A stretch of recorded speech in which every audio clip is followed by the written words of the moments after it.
D'avoir laissé Thierry faire un petit mot d'accueil, même non, je les veux, et puis après moi je prendrai le relais si tu veux. D'accord, et puis après les vœux, on aura un petit protocole quand même. Un petit protocole à suivre. Hein. Voilà. Petite festivité. Voilà. Donc Madame le maire, mesdames et messieurs, il y a une année, nous évoquions les difficultés qu'on avait rencontrées pour surmonter et traverser la crise sanitaire, et nous aspirions à travailler dans la sérénité. Nous n'imaginions pas alors que 2023 nous réservait un scénario tout autre, puisque la crise sanitaire a succédé la démission du maire. À l'issue du conseil municipal du 7 mars, Yves Jutter faisait part de sa décision, qui a produit un effet d'ouragan. Il faut quand même dire que ces phénomènes climatiques sont bien sûr d'une grande violence, mais sont aussi marqués par leur caractère éphémère, puisque dès le 4 avril suivant, était élu un nouveau maire, en la personne de Rosen Guégan, et les équipes municipales se mettaient au travail sans plus attendre. Force est de constater que la commune a su faire face à la tempête, et qu'elle poursuit aujourd'hui son développement. Si la commune a donc bien résisté, c'est à mon sens qu'elle dispose de bases solides. Les atouts de la commune reposent notamment sur la qualité des services. Il convient d'observer que bon nombre d'agents disposent désormais d'une solide expérience, il y a même pas mal de cheveux blancs ou pas de cheveux du tout selon les cas, et qu'il est très utile pour s'adapter aux problèmes. Les services se montrent souvent très réactifs et efficaces, à l'image de ce qui a été fait dans le cadre de la mise en route de la piscine, ce qui n'était pas une évidence. L'année a aussi été marquée par la nécessité de faire face à plusieurs absences, souvent subies, et ce dans presque tous les services. Généralement, on avait très peu d'arrêts de travail jusqu'à présent, puis là, 2023, il y en a eu pas mal. Donc, que ce soit dans les domaines administratifs, techniques, ADSEM, animation, police, il a fallu faire face à des absences. Ces arrêts de travail doivent toujours nous faire rappeler que la santé au travail est un élément déterminant du bien-être individuel, mais aussi de l'efficacité collective. Donc, de nouveaux agents sont venus étoffer les équipes. Owen, Annie-Laurence, Vanessa, Françoise, Sylvie, Émilie, Natacha, Jean-Noël, Pascal Idée aussi été intégré au niveau de la commune, ou bien ont assuré des remplacements, je pense à Candice, mais qui était déjà là depuis décembre 2022, Marine, Fabrice, Cécile et j'en passe peut-être. Si la commune a su faire face pendant la transition politique, qui aurait pu aussi être délicate, c'est aussi grâce à la bonne entente entre élus et personnel. Rosen et son équipe savent être à l'écoute des problèmes rencontrés par les agents. Les échanges sur la gestion du personnel, que ce soit sur les aspects d'organisation des services, progression dans les carrières ou même rémunération, sont toujours riches et visent à conjuguer intérêt particulier et intérêt pour la collectivité. Cette relation de confiance est primordiale pour que les agents adhèrent aux objectifs fixés par l'autorité territoriale.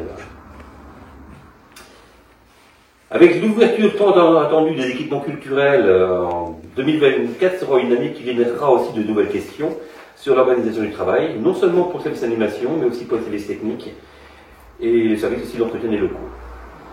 Prochainement, sur l'aspect structure de communication, les services municipaux seront mis en exergue dans le fil du Sérentin. Alors, vous avez déjà dû voir dans le dernier fil qu'il y avait une petite présentation un peu générale, mais après il y aura donc une présentation par service.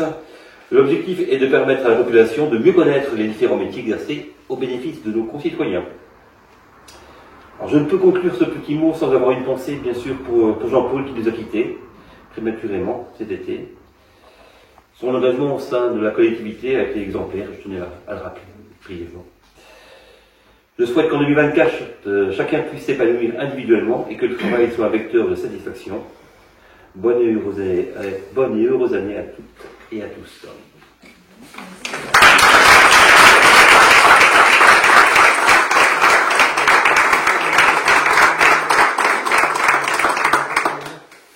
Moment avec vous, alors malheureusement on n'a pas pu fédérer tout le monde, c'est toujours un petit peu compliqué d'avoir tout le monde à un instant T, donc mais vous êtes nombreux et je suis ravie. C'est l'occasion pour moi, mais aussi au nom de l'équipe municipale, donc les adjoints et tous les conseillers municipaux, de vous souhaiter nos meilleurs vœux pour cette nouvelle année 2024. Et c'est surtout l'occasion de vous remercier pour votre contribution au bilan de l'année 2023. Depuis ces quelques mois où j'ai pris ma responsabilité de maire, j'ai rencontré l'ensemble des agents et je constate tous les jours l'implication de chacune et de chacun de vous dans vos missions professionnelles. Alors, ça a été rappelé un petit peu par Thierry, le rôle des élus est de proposer une vision et de définir des objectifs pour l'année à venir, de définir un cap. Celui des services, c'est de l'analyser pour y répondre avec des solutions réalistes. Et je dois l'admettre que l'exercice n'est pas toujours très évident. Et collectivement, on a une même vocation qui est de rendre un service public de qualité au profit de nos administrés. Il faut que chacune et chacun d'entre nous, élus et agents territoriaux, soyons fiers de cette belle complémentarité, car tout me laisse à penser que le binôme élu-agent fonctionne plutôt bien à ses rangs, et à ce que je viens d'entendre précédemment, ça me rassure parce que le DGS a la même vision, donc on doit être un binôme qui fonctionne bien. J'ai bien conscience, comme le rappelait aussi Thierry, que l'année 2023 a été une année bousculée. Alors il y a eu le changement de maire, et il y a eu... suite à ce changement-là, il y a une période qui a été crispante aussi avec la restitution de la piscine, ce qui a été souligné tout à l'heure, et tous les services ont été impactés. Il y a également eu ce moment triste de l'année, comme il a été rappelé par Thierry, avec le départ prématuré de Jean-Paul.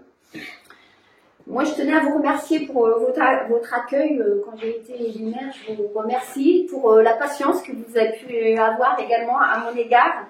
Et je tenais à vous rappeler que votre rôle est déterminant pour notre commune, mais également pour la population, pour nous, élus. Et vous êtes un maillon essentiel dans ce collectif. Je salue votre engagement quotidien au service de la commune et de la population, au service du bien commun. Je vous remercie. Je suis fière de vous, je suis fière des services de ces rangs quand j'en parle à d'autres collègues élus. Et je vous félicite pour votre réactivité à nos sollicitations, pour votre connaissance et la maîtrise de vos champs d'intervention, votre patience. Et je sais que dans certaines situations, il en faut de la patience. Et votre entière disponibilité au service de la population. La feuille de route pour 2024 que je pourrais proposer, c'est de mener collectivement à terme les grands projets déjà engagés, ainsi que ceux du quotidien qui ont toute leur importance. On ne les voit pas toujours, mais ils tiennent toute leur place. J'en terminerai là. Juste pour conclure, vous souhaitez une belle et heureuse année 2024 et je vous souhaite toute la force et l'enthousiasme à tous pour réaliser tous vos projets, qu'ils soient personnels ou professionnels. Merci.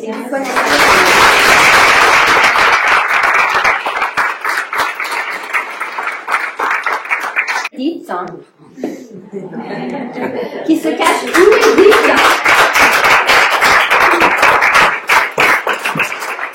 C'est un L majuscule, la médaille vermeille, c'est pas tous les jours, quoi. C'est une merveilleuse médaille vermeille, c'est ça. 30 ans de service. Bon, je vais me permettre un petit mot. Ok, dites, tu ne souhaitais pas que cette cérémonie de remise de la médaille vermeille soit trop protocolaire, et tu aspirais à ce que ce soit court. J'ai respecté ton choix, car si je devais être exhaustif sur ta carrière, ton professionnalisme et ton engagement pour la commune de Serran, nous serions encore présents pendant quelques heures et les galettes des rois seraient périmées.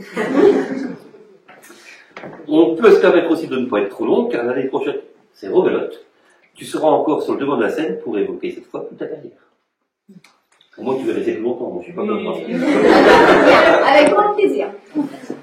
Alors, il n'empêche que tu mérites bien que la lumière soit faite sur ce que tu as apporté depuis plus de 30 ans à la commune de Serran. Les premiers pas en mairie datent du 19 août 91, a priori. Donc, cela fait près de 33 ans que tu te donnes à fond dans ton travail et tu constitues un pilier des services municipaux.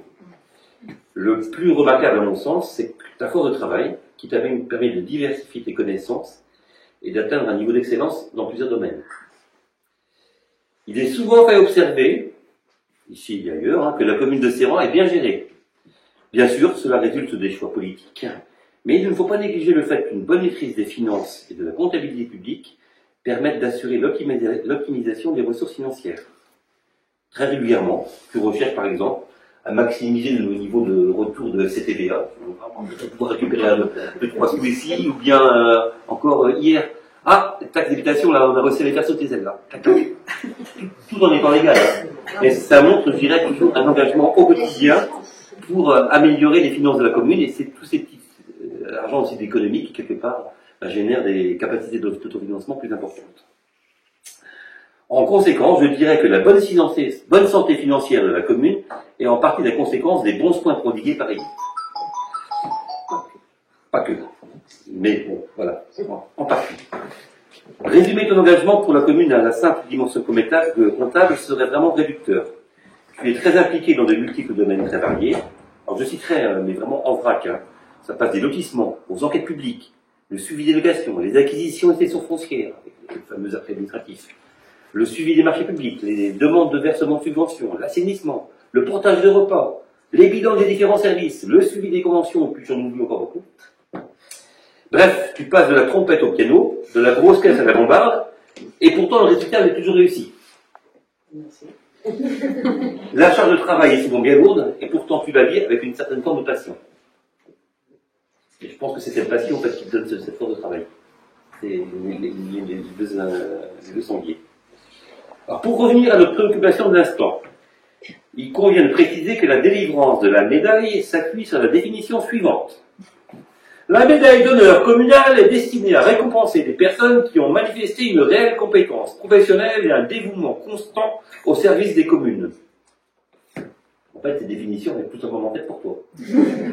Et je vais laisser le soin à Madame le maire de faire coïncider les actes pour nous. Merci.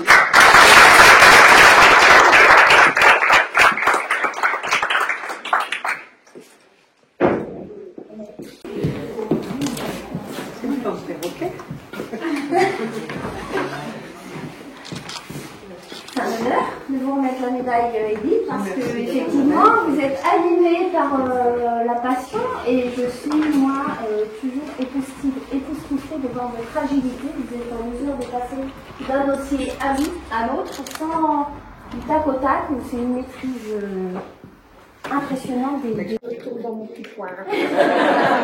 Ah mais non.